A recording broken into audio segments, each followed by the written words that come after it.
Совет безопасности Нидерландов обнародовал финальный отчет о причинах катастрофы Боинга MH17. Малазийский борт сбили из Бука, но откуда именно, не говорят. А вот по утверждению украинских коллег, российские боевики стреляли из подконтрольного им Снежного.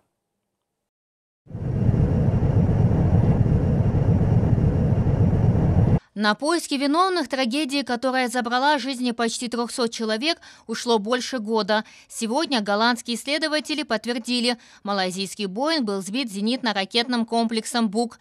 Передняя часть самолета оторвалась, и она распалась в воздухе. Более 800 осколков повредили фюзеляж. Обломки разлетелись на 15 километров. Российская Федерация согласна с выводом о том, что взрыв ракетной боеголовки является причиной катастрофы, но делает оговорку с типом ракеты и ее боеголовки. Однако, по нашему мнению, аргументы, приведенные в отчете, убедительно подтверждают представленные нами выводы. Одновременно россияне подготовили свое расследование. Утверждают, такие буки не используют с 1999 года.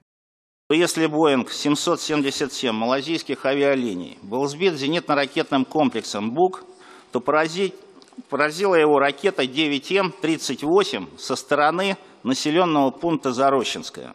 Заявления россиян не подтверждаются голландскими экспертами. Свое расследование обнародовала и украинская сторона. Утверждают, огонь открывали из территории, подконтрольной российским боевикам.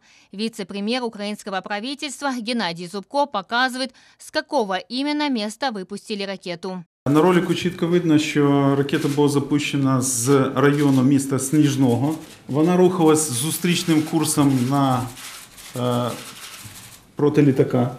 І в траєкторії її польоті було чітко уявлено, що вона повинна поразити саме пілотів літака для того, щоб змістити неможливим навіть аварійну посадку цього літака.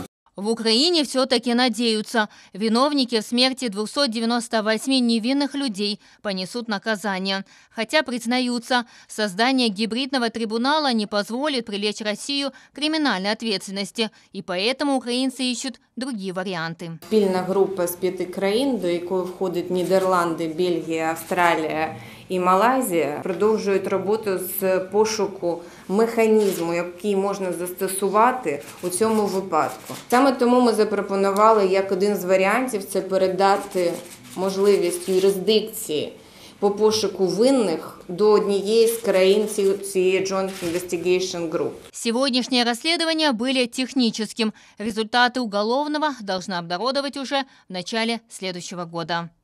Эльвина Седулаева, Эльдар Тарахташ, Заман, АТР.